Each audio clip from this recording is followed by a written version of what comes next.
Tuhan sertamu.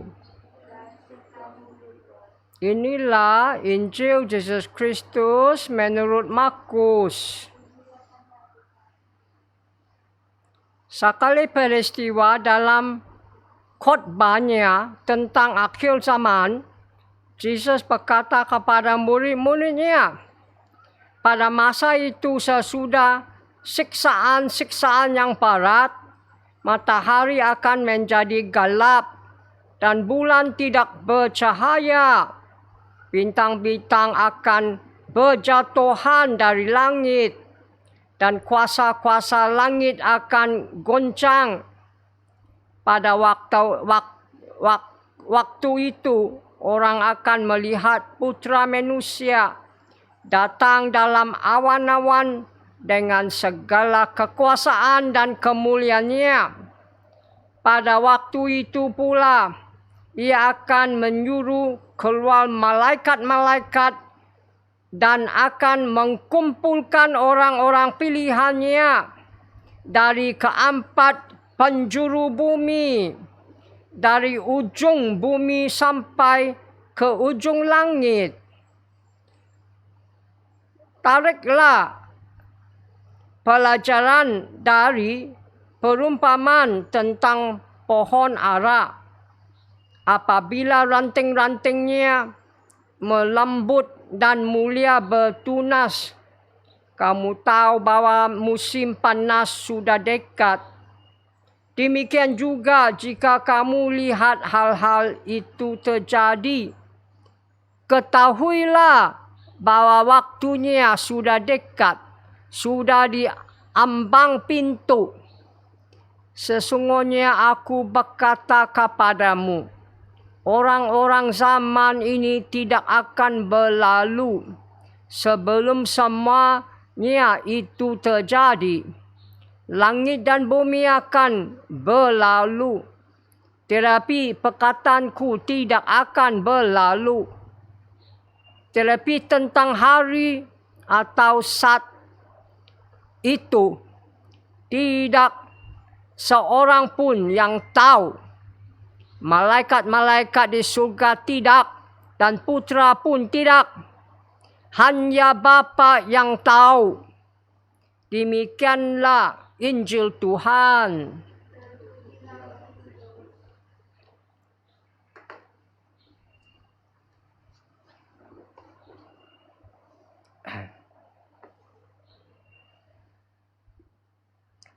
Saudari-saudari Kristus, hari ini kita merayakan Minggu 33 musim biasa tahun liturgi B.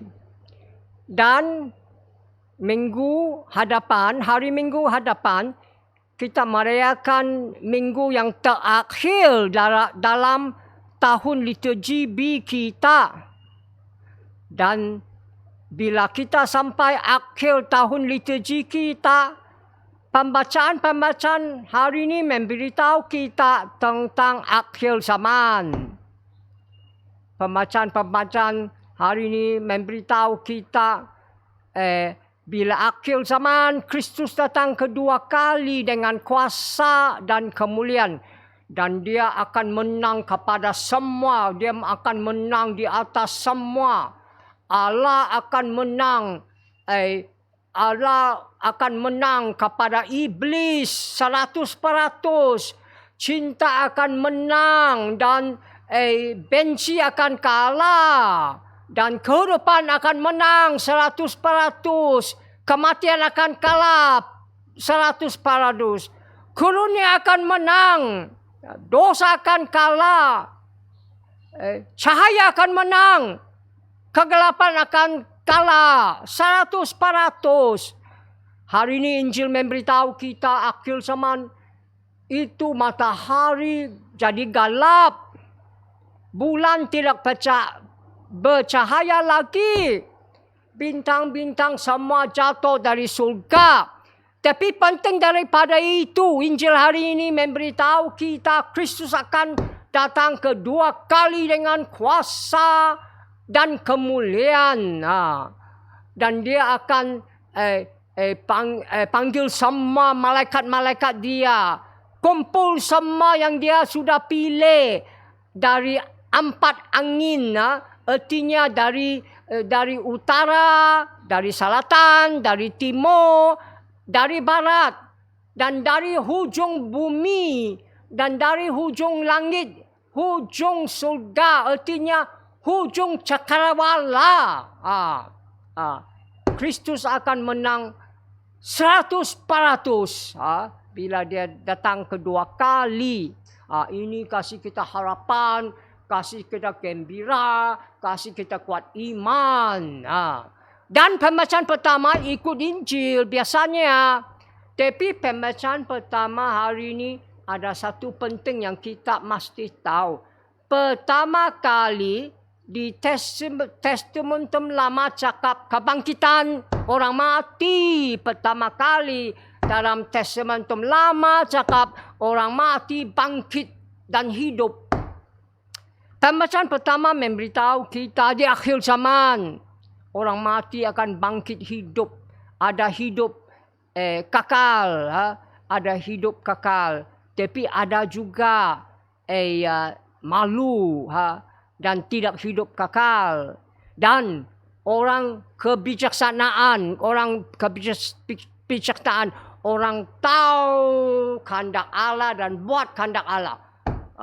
Mereka akan bercahaya macam langit.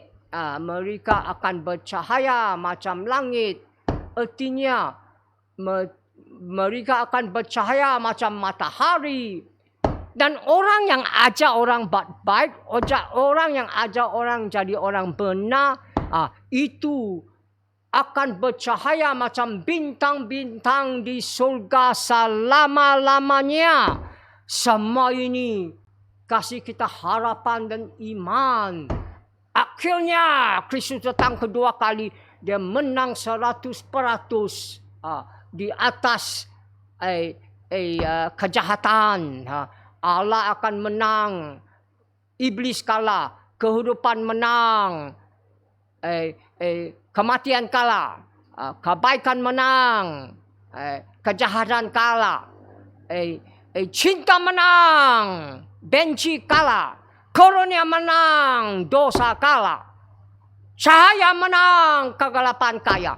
Ini kasih kita kuat iman dan harapan, Mbak.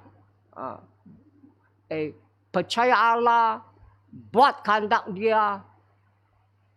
Kenal kehendak Dia, buat kehendak Dia. Itulah orang kebijaksanaan. Sebab itu, Mazmur hari ini panggil satu yang terpenting. Percayalah Allah. Percayalah Allah dan pergilah kepada Dia untuk penyelamatan kita. Nah, itu sebab itu kita jawab 3 kali. Preserve me, God. I take refuge in you. Preserve me, God. I take refuge in you. Jagalah saya Allah. Sebab saya pergi kepada kau untuk penyelamatan. Mazmur ada 3 bahagian. Bahagian pertama panggil kita percaya Allah. Bahagian kedua memberitahu kita Allah akan bangkit kita dari kematian. Bahagian ketiga memberitahu kita Allah akan kasih kita hidup dan gembira. Kasih hidup dan gembira. Terpenting pembacaan kedua. Sudah berapa hari minggu sudah pembacaan kedua memberitahu kita tentang padrian orang Levite, orang Yahudi, orang Testament Lama dan padrian Yesus Kristus. Hari ini juga pembacaan kedua memberitahu kita itu padrian Leviticus Testament Lama. Itu padri-padri Leviticus Testament Lama orang Yahudi tiap-tiap hari korban. Tapi korban mereka tidak boleh menghapus dosa kita. Tidak boleh. ambil dosa kita dan ampun dosa kita. Semua pun tiap hari, tiap hari korban, buang masa saja. Penting daripada itu, korban Kristus satu kali saja dia korban sendiri, sudah selamat dunia. Sekarang mana dia? Dia di surga, duduk di kanan Bapa, masih ampun dosa kita, sampai akhir zaman dosa semua diampuni. Dia akan datang kedua kali, dalam kuasa dan kemuliaan angkat kita ke surga. Sekarang apa kita buat? Merayakan Eucharis loh. Apa lagi kita boleh buat? Kristus sudah buat. Kita merayakan Eucharis, merayakan Kristus mati bangkit. Kristus sudah bangkit, kasih kepada Roh Kudus. Roh Kudus masih tiap-tiap hari minggu ampun dosa kita, sampai akhir zaman dosa semua diampuni. Kristus datang kedua kali dengan kuasa dan kemuliaan ambil kita ke surga. Roh Kudus pun tolong kita. Sadia Kristus datang kedua kali. Tadi pengantar Injil memberitahu kita. Sadia Kristus datang kedua kali. Bangunlah, jangan tidur. Bangun, jangan tidur. Stay awake, stand ready. Sedialah Kristus datang kedua kali. Sebab kita tidak tahu bila dia datang, apa jam dia datang. Roh Kudus tolong kita sedia Kristus datang. Bagaimana sedia Kristus datang? 3. Jelas. Pertama sembahyang, kedua buat baik, ketiga umum kabar gembira supaya dunia percaya dan dunia diselamatkan. Tuhan memberkati kamu. Amin.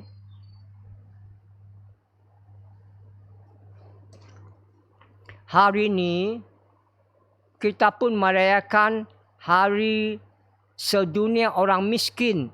Ini sudah tahun ke-5 kali sudah kita merayakan Hari Sedunia Orang Miskin. Dan itu tema surat Sancti Papa itu, orang miskin selalu ada dengan kamu. Dari Markus bab 14 ayat 7. Markus bab 14 ayat 7. Itu Sancti Papa punya surat punya tema. Orang miskin selalu ada dengan kamu. Ini surat panjang, 6 muka surat. Tapi saya kasih pendek. Saya berkongsi dengan kamu, sharing dengan kamu 4 poin yang sentuh hati saya. Pertama, Sancti Papa cakap, orang miskin bukan satu barang, satu objek untuk charity kamu.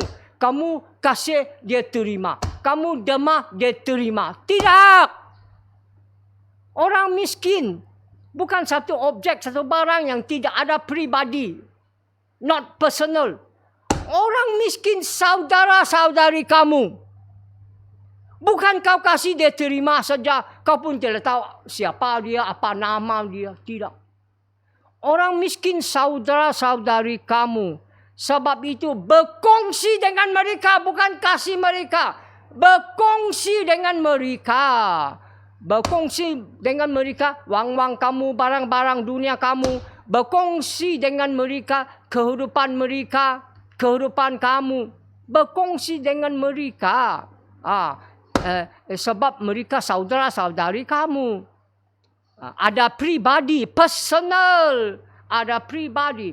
Sebab itu sekarang saya sharing poin kedua. Sebab itu Sancti Papa cakap, jangan tunggu orang miskin cari kau. Kau pergi cari orang miskin. Lawat mereka. Tinggal dengan mereka. Faham. Supaya kau faham apa mereka rasa, apa mereka pengalaman, apa mereka mau, apa mereka punya sangsara.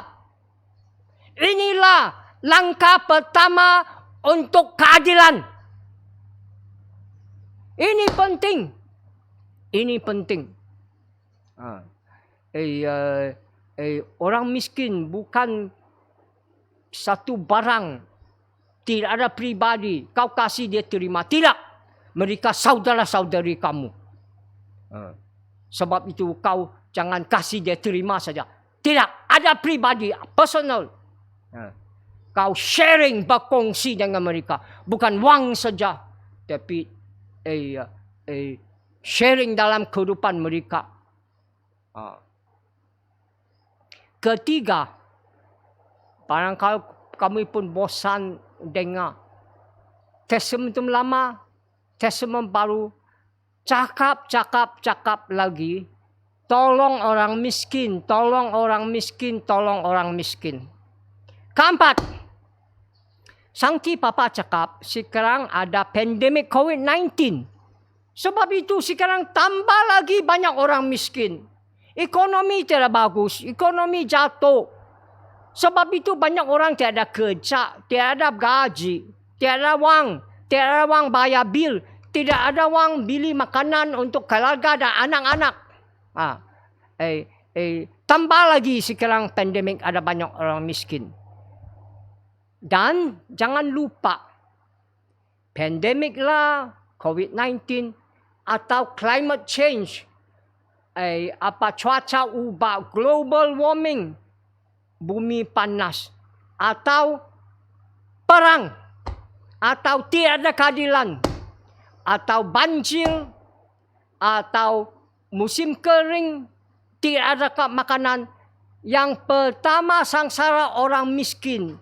Yang sangsara terkuat orang miskin. Jangan lupa itu. Ada apa-apa susah, orang miskin yang pertama kanak. Orang miskin yang kanak terkuat. Sebab itu tema surat Sangti Papa anak banyak erti. Orang miskin selalu dengan kau, ada dengan kau. Markus bab 14 ayat 7. Ertinya selalu tolong orang miskin. Selalu tolong orang miskin. Selalu tolong orang miskin. Sebab orang miskin selalu ada dengan kau. Amen. God bless you. Wish you a happy and a blessed Sunday. Amen.